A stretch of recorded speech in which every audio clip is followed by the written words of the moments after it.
Bago matapos ang taong ito, balikan natin ang mga kwentong akala natin ay wala ng pag-asang malutas.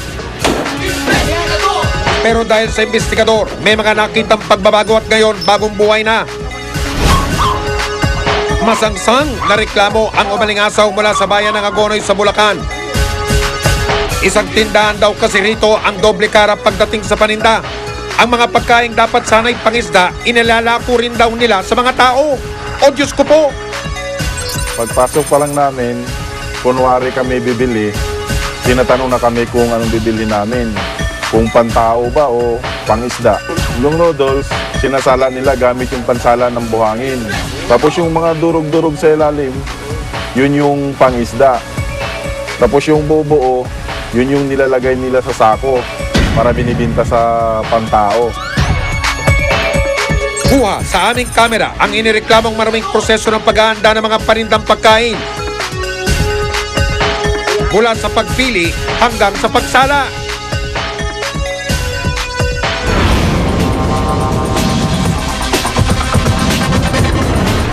Para maisaayos ang sumbong nagkadugyutan, agad inaksyonan ng mga kinatawan ng Permits and Licensing Division ng Agonoy at ng lokal na pulisya ang reklamong ito.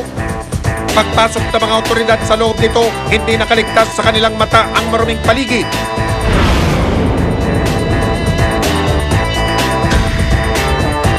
Booking din pati ang kawalan ng kaukulang permit para sa kanilang negosyo. Sila po nagdaan sa proper sanitation, tsaka po sa engineering, tsaka po sa fire for fire inspection.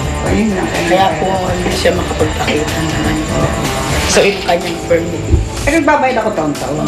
Pagka ho ba, nagbabayad lang valid po ba yung nakatwiran na Hindi po, nagbabayad? kailangan po may approval po ng ating mayor.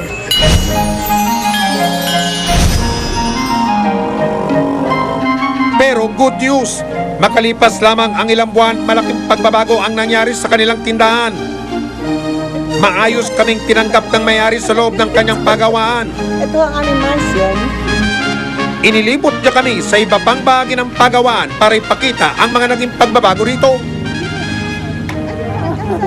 Dati dito kami nagtatakal ng peanut at saka ngayon wala na. Ngayon nagtitinda na lang ako ng buko ngayon. Gusto niyong bumili. Masaya rin niyang ibinalita sa amin na may permit na ang kanyang negosyo. Very good naman po. At higit sa lahat, kasalukuyan na niyang ipinapagawa ang maliit na pwesto para sa mga paninda. Hindi para sa mga isda, kundi para lang sa mga tao. Ito yung kapagawa ko ngayon na tindahan para sa aming business. Nakakataba po ng puso ang ipinakita ninyong pagbabago. Natutuwa rin ho ako at ako'y napaandokan din nyo na interviewin niya yon. Ang kuha ko sa GMA, sa investigador, sana ho lumawag pa ang inyong TV program. At Merry Christmas and Happy New Year.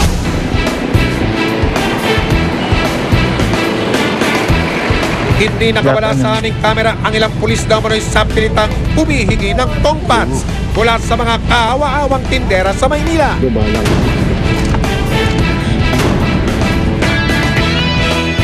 Mula mababa hanggang sa mataas na ranggo tulad nitong CSPO2, halos gawing gatasan ang mga tindera. May buhay ang dumating dito sa amin. Itong buhay ang pulis nito.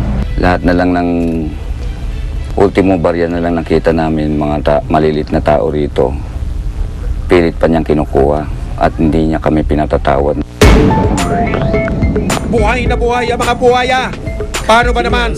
Altanghap kung manghingi ng pera, almusal, tanghalian, hanggang hapunan naman.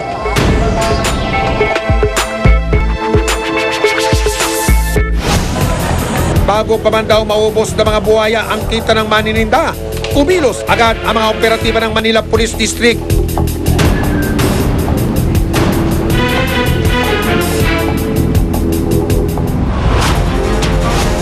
Kaya't walang kawala ang mga sangkot sa reklamo at dinala sila sa presinto para managot sa mga isinampang kaso.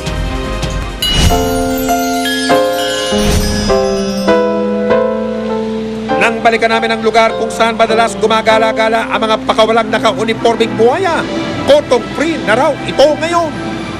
Ay, wala na po. Saya na nga kami, wala na nangungutong. Ang mga tindahang madalas dalawin ng mga mangungutong na pulis, mga suki na lang ang makikita bisita. Pero sa ngayon, sa panahong ito, sa nung matapos yun, wala lang nang bubulabog sa amin na nanggugulo. Talagang matiwasay na kahit papano. Maganda na yung kinikita namin kahit papano. So, maraming salamat. Pinatunayan lamang nito na minsan mang nadadapa at nalilihis ng landas ang ilan, may nakalaang pa rin pagkakataon para magbago at bumawi sa mga pagkakamali.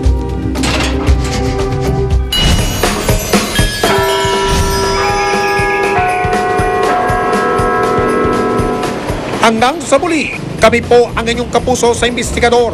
Maraming salamat at maligayang Pasko sa inyong lahat.